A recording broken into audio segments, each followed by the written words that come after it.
Jason couldn't believe this was finally his. The warm June breeze rippled across the surface of the pool like a silk sheet, catching flecks of golden sunlight. He stood barefoot on the deck, coffee in hand, letting the scent of chlorine and blooming jasmine fill his lungs. After years of apartment living, noisy neighbors, and dreaming through Pinterest boards, he had his private slice of paradise. It was silent, save for the soft hum of the pool filter. Birds chirped lazily from the oak trees overhead. The new neighborhood seemed almost too quiet. Idyllic. Storybook perfect. Then came the click. A soft, deliberate click of a gate latch opening. Jason turned toward the sound. Through the thin slats of the wooden fence, he spotted a face peeking through. A woman, mid-50s, hair sculpted into an oversprayed helmet, sunglasses that could double as welding gear, and a clipboard clutched like it was sacred scripture. Her lips curled into a half-smile when she realized she'd been seen. She stepped fully into view and waved with stiff, robotic cheer.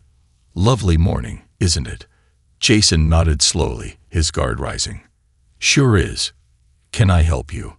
The woman approached the fence but didn't enter, though she didn't back away either.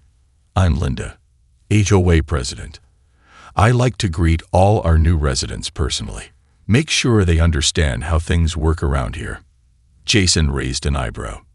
"Things like what?"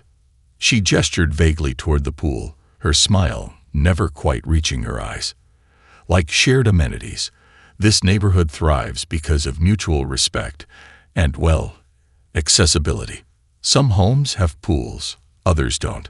But we consider ourselves a community." Jason's jaw tightened. "This pool's on my deed. Fenced in. Private." Linda nodded, almost too quickly. Of course. But sometimes we find a spirit of generosity makes for better neighbors, don't you agree?" He gave a short laugh. "I just moved in. I don't even know anyone yet." Linda's eyes flicked to the pool again. "That'll change soon enough." She turned and walked off, her clipboard tucked like a dagger under her arm. Jason stood frozen. The morning breeze now felt colder. Her words had sounded polite, but they weren't. There had been an undercurrent of ownership, entitlement, a claim. He looked at the water again, once calm and welcoming. Now, somehow, it looked like a target. Something told him Linda wasn't just being friendly. She was scouting. The knock came 2 days later, soft but persistent, like someone too polite to bang, but too entitled to leave. Jason opened the door to find Linda standing there, arms full of a carefully wrapped loaf of banana bread and that same clipboard, now hanging casually at her side. "Good morning, neighbor," she beamed, as if they hadn't had a strange standoff by the fence days earlier. Jason blinked. "Hey, I thought I'd drop by with a little welcome gift," she said, stepping forward just enough to make him take an instinctive step back. "Fresh baked. No nuts. I made sure." He took the loaf slowly, like accepting something ticking. "Thanks," he muttered. Linda didn't move. Instead, her eyes wandered over his shoulder, into the house. "You've really done a lovely job already. I noticed you painted the trim. Did you file a color modification request with the board?" Jason stiffened. "The color's identical to the original." Linda's smile never faltered, but it tightened. Sometimes intent can still trigger a review. Jason said nothing. He didn't trust himself to speak politely. Her gaze shifted toward the backyard. "I also wanted to talk about your pool. It's such a wonderful feature, especially since we haven't had access to a community pool since the old one was filled in." "We?" Jason asked slowly. Linda tilted her head, pretending not to hear the edge in his voice. "Well, some of the homes here don't have the luxury of private water features. The HOA has occasionally requested voluntary shared use of such amenities for community building events." Jason raised an eyebrow. "Voluntary?" She gave a little laugh, as if he told a joke she wasn't sure she liked. "Of course, though refusing can sometimes be frowned upon. Not everyone takes well to exclusivity in our neighborhood." Jason met her gaze dead on. "It's not a public pool, Linda." There was a silence that hung just a beat too long. Then she patted his arm gently, too gently, like marking territory. "Well, just something to think about. The board meets next week. I'll be sure to let them know you're considering options." He didn't respond. She turned and walked away, her clipboard swinging. Jason closed the door and locked it, staring at the loaf of banana bread like it was a cursed artifact. His gut twisted. That visit hadn't been neighborly. It had been a veiled threat in a homemade wrapper. He walked to the sliding glass door, eyes scanning the pool. Then he froze. A half-empty margarita glass sat on the table by the deck chair. He hadn't left it there. Jason's pulse quickened. He stepped outside, scanning the yard. No one in sight, but faint wet footprints still clung to the concrete. Linda hadn't just come to talk. She'd already been inside the fence. Jason couldn't sleep that night. Every creak in the house made him sit upright. Every rustle from the yard had him checking the blinds. By morning, he was wired and foggy at the same time, sipping bitter coffee while pacing. The pool, the one thing that had sealed the deal on buying this house, now felt like a liability, a vulnerability. He reviewed the security footage from the day before. Sure enough, the camera above the back door showed a clear time-stamped clip. Linda, wearing a wide sun hat and oversized sunglasses, slipping through the unlocked gate around 2:45 p.m. She wasn't alone. Two women followed her in, one of them carrying a cooler. Linda had tossed a towel over her shoulder and floated around the pool on his inflatable flamingo, margarita in hand, laughing. For 3.5 hours. Jason stared at the footage in disbelief. She had hosted a gathering. In his backyard. Without permission. That morning, he installed a new deadbolt on the backyard gate. Then he went to the hardware store and bought 3 private property, no trespassing signs, and installed them around the fence. Bold, red letters, unmistakable. That should have been the end of it. But it wasn't. 2 days later, Jason came home early from work. The moment he stepped into the kitchen, he heard it. Splashing. Laughter. A child squealing with delight. His stomach dropped. He stormed to the sliding door and yanked it open. 3 kids were cannonballing into his pool. 2 teenage boys were drying off with his towels. A man he didn't recognize was flipping burgers on his grill. His grill. Linda, seated at the far end in a swimsuit and sarong, raised her drink as if she were on a cruise ship. "Oh good, you're home," she called. "Didn't think you'd mind. School's out early, and the kids needed to burn off some energy." Jason blinked. "What the hell is this?" "We're just having a little community moment," she said lightly. "Everyone's loving the water." "This is trespassing," Jason snapped. "None of you were invited here." Linda stood and approached slowly, lowering her voice as she got closer. "Jason, look, you're new. There's an unspoken understanding here. People share. They give back. The HOA has been doing this long before you moved in." Jason's voice dropped, dangerous and cold. "This ends now." Linda narrowed her eyes and leaned in just enough for him to smell her perfume. Floral and fake. "Careful," she whispered. "You wouldn't want the board thinking you're hostile. That could complicate things for you." She turned and rejoined the group, leaving Jason standing there, jaw tight, fists clenched, fury boiling under his skin. This wasn't just a pushy neighbor anymore. This was war. The next morning, Jason found a letter slipped under his door, its red stamp bold and urgent. HOA violation notice. His eyes skimmed the first line. Failure to comply with community property usage guidelines. His breath hitched. He tore the letter open, his fingers trembling. The HOA was accusing him of denying community access to the shared pool. The letter listed fines for private use of common amenities and failure to maintain neighborhood harmony. There was even a line about his hostile demeanor at the last neighborhood gathering. Jason's stomach dropped. He hadn't attended any gatherings. That was Linda's manipulation. He realized with a sickening clarity she was making it look like he was the problem. He grabbed his phone, dialing the number at the bottom of the letter. The voice on the other end was smooth, almost too friendly.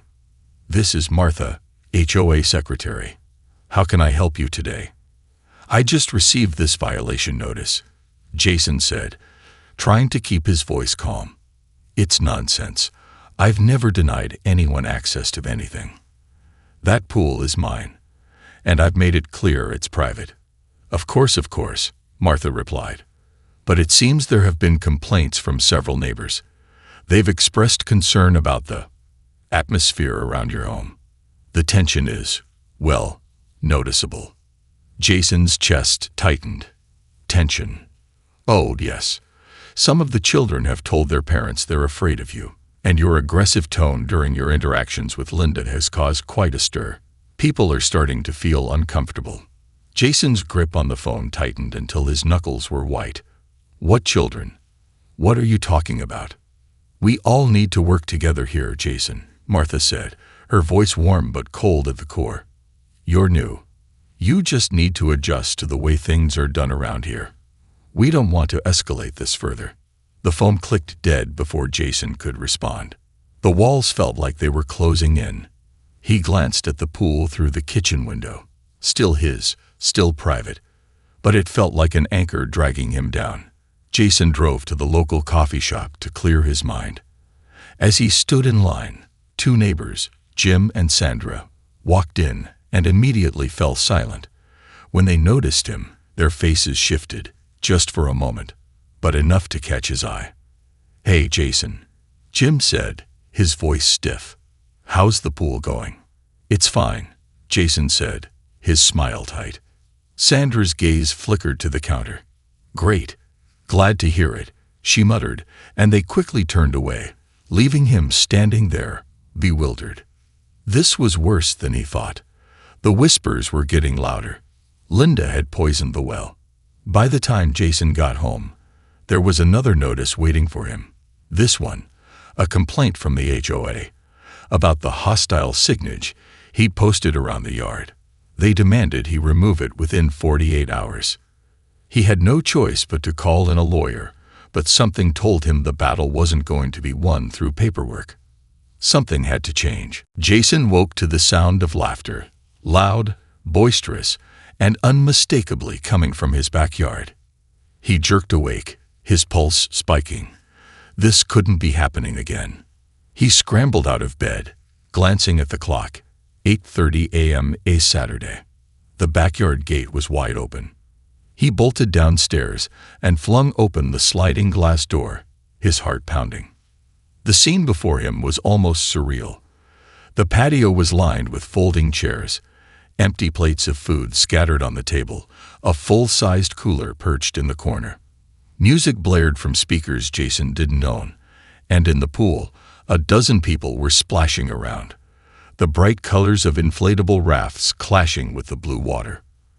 And there, floating on his pool's raft again, was Linda, sunglasses perched on her nose, waving at him like they were old friends. Jason's breath caught in his throat. He marched outside, fury building with each step. "Linda," he shouted, "what the hell is going on here?" Linda didn't flinch. She calmly adjusted her sunglasses and gave him a patronizing smile. "Oh, good morning, Jason. We thought we'd have an early start today. It's such a beautiful weekend for a pool party. Kids are loving it." Jason stood frozen, mouth agape. You can't just take over my pool like this." His voice was raw with anger. "Oh, don't be so dramatic," Linda said, lounging on the raft. "It's not like we're doing anything bad. Just a little fun. You wouldn't want to ruin everyone's weekend, would you?" Her voice was sugary sweet, masking the sharpness in her eyes. A chill crawled down Jason's spine. He glanced around. The people in the pool, none of them looked like they even knew who he was. They were just strangers, enjoying his water. Linda reached over, plucking a drink from the nearby table, raising it to him. "Have a drink with us. Let's not be so uptight." She grinned, but it was all teeth. Jason was losing control. His vision blurred with rage, and his hands clenched into fists. "You have no right to be here," he bit out. "This is trespassing. You're violating my property. Again." Linda's smile faded just enough to show the slightest hint of irritation, but it quickly returned. "I think you're misunderstanding the situation, Jason. The neighborhood is celebrating. It's just a friendly gathering, nothing more." Jason's heart raced. He couldn't believe she was still playing this game. She had invaded his personal space, undermined his rights, and now she was deflecting, making it all seem so trivial. He was done with words. He walked to the edge of the pool, glaring down at her. "This is my home, my private property. I will call the cops if you don't get off my property right now." Linda's smile never wavered as she pushed herself up from the raft and stood on the edge of the pool, dripping water onto the deck. She took one slow step toward him. "And I'll have the HOA call you in for the noise complaints, for the violations, for uncooperative behavior." Her voice dropped to a whisper.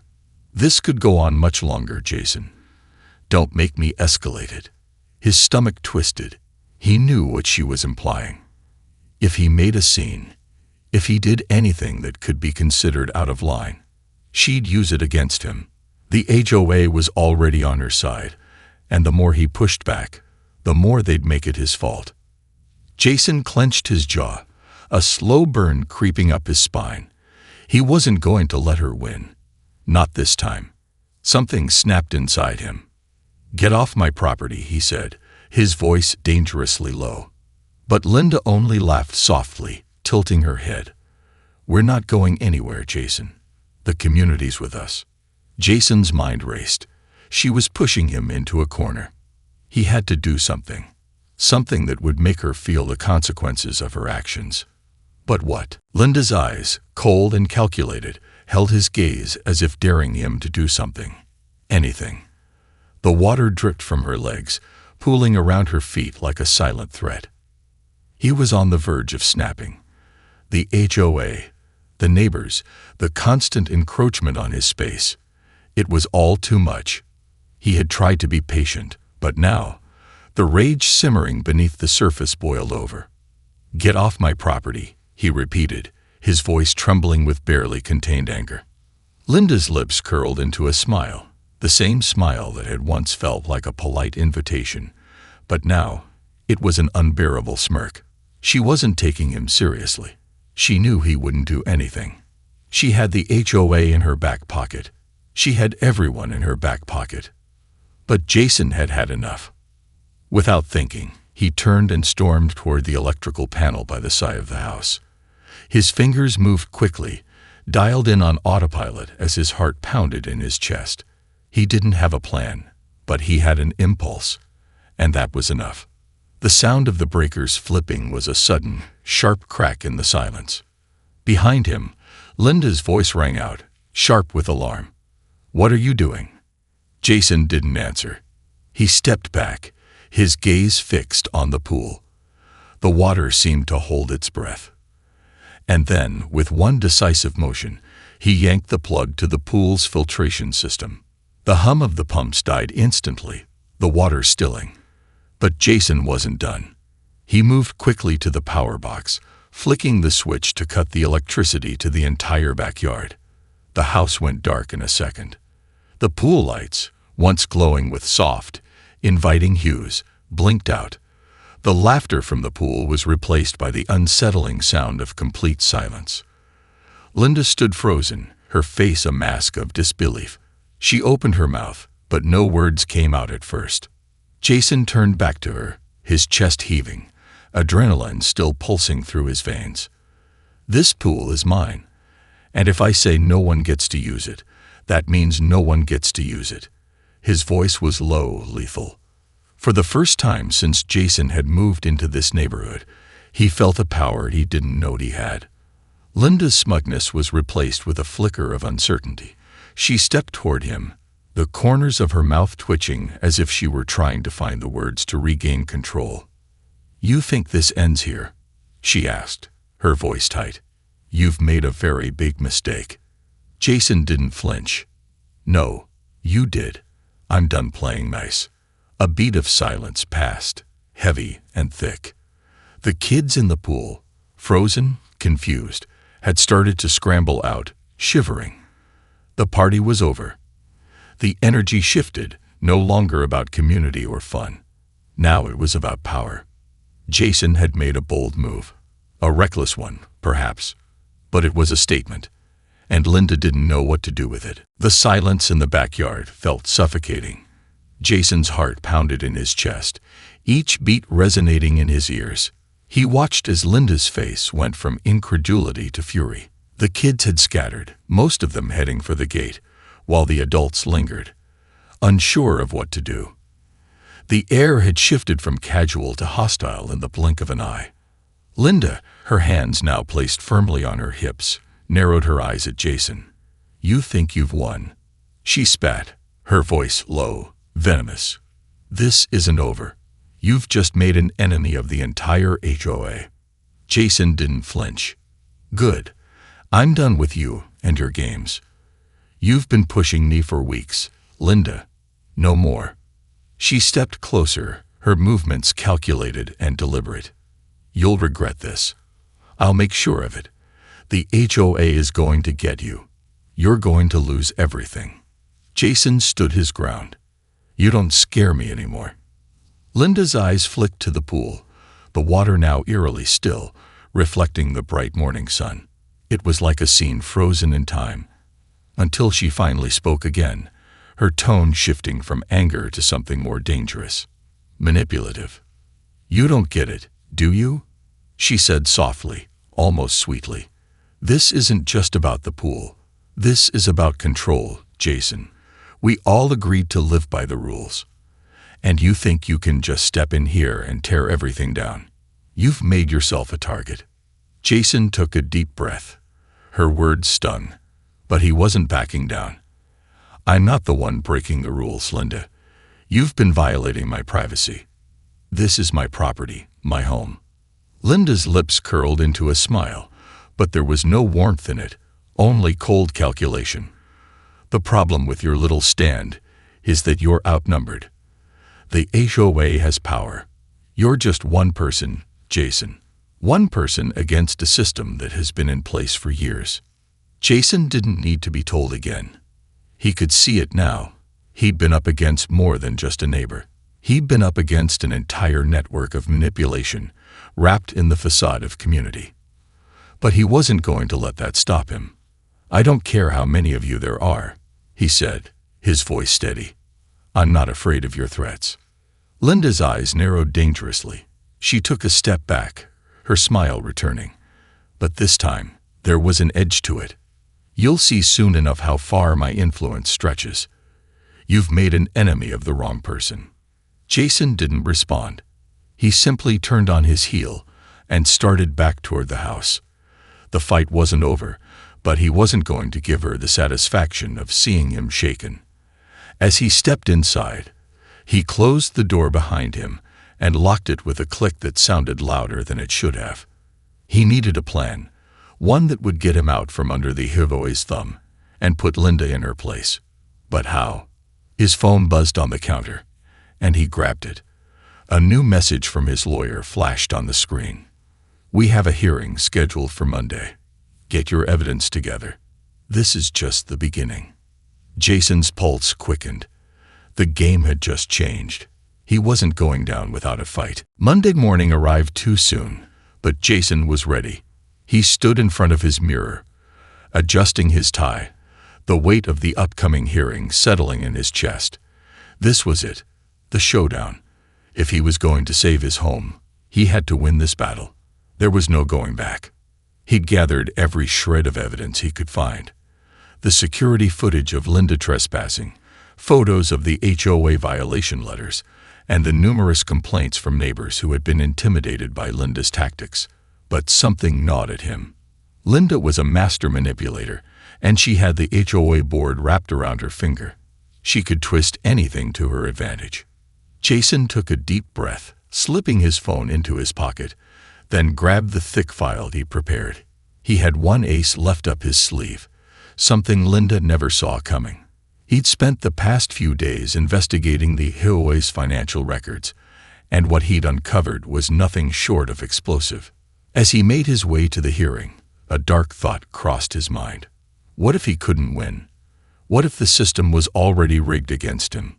The boardroom was a cold, sterile space, filled with the hum of overhead lights and the sharp scent of stale coffee.